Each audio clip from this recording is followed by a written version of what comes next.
నమస్తే, welcome to I news. గత assembly ఎన్నికల్లో ఏకంగా బెంగాల్ ముఖ్యమంత్రి మమతా బెనర్జీని ఎమ్మెల్యేగా ఓడించి దేశం దృష్టిని ఆకర్షించిన బీజేపీ నాయకుడు సువేంద్రు చరిత్రను పునరావృతం చేయడానికి ప్రయత్నిస్తున్నారు. ఈసారి ఎన్నికల్లో మమతా బెనర్జీ పోటీ చేస్తున్న భవానీపూర్ నుంచి సువేందు బరిలోకి దిగుతున్నారు. గతంలో మాదిరిగానే ఈసారి కూడా మమతా ఎమ్మెల్యేగా ఓడడం ఖాయమంటున్నారు.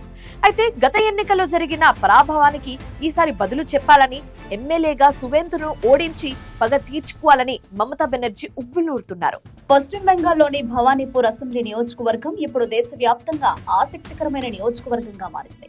ముఖ్యమంత్రి మమతా బెనర్జీ, ప్రతిపక్ష నాయకుడు సువేందు అధికారి ఈసారి భవానీపూర్ నియోజకవర్గం నుంచి తలపడుతున్నారు. గత ఎన్నికల్లో ఇద్దరు నందిగ్రామ్ అసెంబ్లీ నియోజకవర్గంలో పోటీ చేశారు. అప్పుడు సువేందు అధికారి విజయం సాధించారు. రాష్ట్రంలో అధికారంలోకి వచ్చినప్పటికీ ఎమ్మెల్యేగా ఓటమి పాలై మమత అపఖ్యాతి మూటగట్టుకోవాల్సి వచ్చింది. దీంతో మమత ఈసారి తనకు పెట్టని కోట లాంటి భవానీపూర్ కు షిఫ్ట్ అయ్యారు. సువేందు అధికారి కూడా పట్టు వదలని విక్రమార్కుడిలా మమత పోటీకి దిగిన భవానీపూర్ నుంచి పోటీ చేస్తున్నారు. నందిగ్రామ్ లో ఓడించినట్లే మమతను భవానీపూర్ లో ఓడిస్తానని శపథం చేశారు. అయితే మమత మాత్రం బద్లా తీర్చుకోవడం ఖాయమంటున్నారు. గత ఎన్నికల్లో సువేందు అధికారి చేతిలో జరిగిన పరాభవానికి తగిన ప్రతీకారం తీర్చుకోవాలని ఎదురు చూస్తున్నారు. భవానీపూర్ నియోజకవర్గం కోల్కతా దక్షిణ లోక్సభ పరిధిలోకి వస్తుంది. మమతా బెనర్జీ నివాసం కూడా ఇక్కడే ఉంటుంది. కొంతకాలంగా ఇక్కడ టీఎంసీ బలహీనపడిందని భాజపా భావిస్తోంది. 2021 అసెంబ్లీ ఎన్నికల్లో తృణమూల్ అభ్యర్థికి 28,000 మెజారిటీ రాగా లోక్సభ ఎన్నికలకు వచ్చేసరికి ఈ అసెంబ్లీ సెగ్మెంట్ లో టీఎంసీ భాజపాల మధ్య 8,000 ఓట్ల తేడానే కనిపించింది. స్థానిక సంస్థల ఎన్నికల్లోనూ చాలా వార్డుల్లో భాజపా పట్టు సాధించింది. వేటికి తోడు ఇటీవల రాష్ట్రంలో చేపట్టిన ఓటర్ల జాబితా ప్రత్యేక సమగ్ర సవరణలో భాగంగా ఈ నియోజకవర్గం నుంచి గణనీయంగా ఓట్లను తొలగించారనే వాదన ఉంది.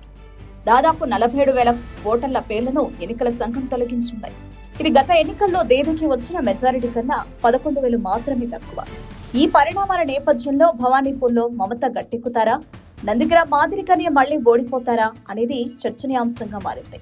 అయితే సువేందు అధికారి మాత్రం కాస్త సేఫ్ గేమ్ ఆడుతున్నారు. భవానీపూర్లో మమతతో తలపడ్డంతో పాటు తాను ప్రాతినిధ్యం వహిస్తున్న నందిగ్రామ్ నుంచి కూడా పోటీ చేస్తున్నారు. మమత మాత్రం ఒక్క భవానీపూర్ నుంచే పోటీ చేస్తున్నారు. మమతా బెనర్జీ, సువేందు అధికారి మళ్లీ తలపడుతున్నారు. ఇద్దరు భవానీపూర్ అసెంబ్లీ నియోజకవర్గం నుంచి పోటీ చేస్తున్నారు. గత ఎన్నికల్లో నందిగ్రామ్ లో సువేందు అధికారి చేతిలో మమతా బెనర్జీ ఓడిపారు. ఈసారి భవానీపూర్ లో తలపడుతున్నారు. పశ్చిమ బెంగాల్ అసెంబ్లీ ఎన్నికల పోరులో భవానీపూర్ నియోజకవర్గం ఇప్పుడు దేశవ్యాప్త దృష్టిని ఆకర్షిస్తోంది. ముఖ్యమంత్రి మమతా బెనర్జీ, బీజేపీ కీలక నేత సువేందు అధికారి మధ్య మరోసారి హోరాహోరీ పోరు సాగనుంది. నందిగ్రామ్ పగ భవానీపూర్ వేదికగా గత అసెంబ్లీ ఎన్నికల్లో నందిగ్రామ్ వేదికగా జరిగిన పోరులో సువేందు అధికారి చేతిలో మమతా బెనర్జీ స్వల్ప ఓట్ల తేడాతో ఓటమి పాలయ్యారు. ఆ పరాభవానికి ప్రతీకారం తీర్చుకోవడమే లక్ష్యంగా ఈసారి తన సొంత గడ్డైన భవానీపూర్ నుంచే సువేందును ఢీకొట్టాలని ఆమె నిర్ణయించుకున్నారు. ఈసారి కేవలం భవానీపూర్ నుంచే పోటీ చేస్తానని ప్రకటించారు. సువేందు అధికారిని తన ఇలాకాలోకి ఆహ్వానించి ఓడించడం ద్వారా తన రాజకీయ ఆధిపత్యాన్ని నిరూపించుకోవాలని ఆమె వ్యూహం పన్నారు. సువేందు అధికారి ఈ ఎన్నికల్లో అత్యంత సాహసోపేతమైన నిర్ణయం తీసుకున్నారు. ఆయన అటు నందిగ్రామ్ నుండి ఇటు భవానీపూర్ నుండి 2 చోట్ల పోటీ చేస్తున్నారు. మమతా బెనర్జీని భవానీపూర్లో కట్టడి చేయడం ద్వారా ఆమెను రాష్ట్ర వ్యాప్త ప్రచారానికి వెళ్లకుండా అడ్డుకోవాలనేది బీజేపీ వ్యూహం. ఒకవేళ భవానీపూర్లో మమతను ఓడిస్తే అది బెంగాల్ రాజకీయాల్లో తృణమూల్ కాంగ్రెస్ పతనానికి నాందవుతుందని సువేందు భావిస్తున్నారు. అందుకే ఆయన ముఖ్యమంత్రి వర్సెస్ మాజీ అనుచరుడు అనే సెంటిమెంట్ ను సెట్టింగ్ల తొలగింపు దేది క్లీన్ స్వీప్ వ్యూహం.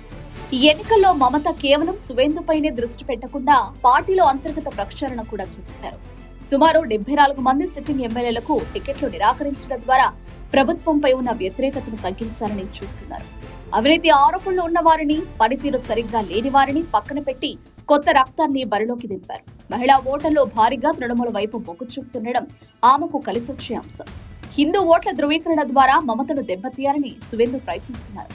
కేవలం అభివృద్ధి మాత్రమే కాకుండా బెంగాలీ అస్తిత్వం వర్సెస్ జాతీయవాదం అనే అంశాల చుట్టూ ఈ ఎన్నికల ప్రచారం సాగుతోంది.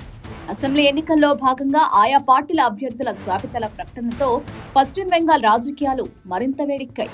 ఈసారి అత్యంత ప్రతిష్టాత్మక అసెంబ్లీ స్థానంగా భవానీపూర్ నిలవనుంది. ముఖ్యమంత్రి మమతా బెనర్జీకి కంచుకోటగా ఉన్న ఈ నియోజకవర్గం నుంచి శాసనసభలో ప్రతిపక్ష నేత సువేందు అధికారి బరిలోకి దిగడమే దీనికి కారణం. గత ఎన్నికల్లో నందిగ్రామ్ లో సీఎంను ఓడించిన సువేందును మళ్లీ దీదీపై పోటీకి దించడంలో భాజపా వ్యూహం ఏంటనేది ఆసక్తిగా మారింది. మమతా బెనర్జీకి గతంలో విశ్వాస పాత్రుడిగా ఉన్న సువేందు అధికారి భాజపాలో చేరిన తర్వాత ప్రధాన ప్రత్యర్థిగా మారారు. నందిగ్రామ్ నుంచి 2 సార్లు విజయం సాధించిన ఆయన ముఖ్యమంత్రిని ఓడించారు. ఈ నేపథ్యంలో రాష్ట్రంలో పాగా వేయాలని చూస్తున్న భాజపా తృణమూల్ సర్కార్పై ఉన్న వ్యతిరేకతను తనకు అనుకూలంగా మలుచుకోవాలని చూస్తోంది. గతంలో నందిగ్రామ్లో మమతా బెనర్జీని వ్యక్తిగతంగా ఓడించి కొంతమేర సఫలమైంది. తాజాగా మరోసారి ఆమెకు తోడుగా నిలుస్తున్న భవానీపూర్లో సువేందు అధికారిని బరిలో నిలిపి సవాల్ విసురుతోంది. మరోవైపు సర్ను తీవ్రంగా వ్యతిరేకిస్తున్న మమతా బెనర్జీ ఒక్క సీటు తేడాతోనైనా గెలుస్తామనే ధీమా వ్యక్తం చేస్తున్నారు. కానీ రాజకీయ విశ్లేషకులు మాత్రం మమతా బెనర్జీ కఠిన పరీక్ష ఎదుర్కోక తప్పదని భావిస్తున్నారు.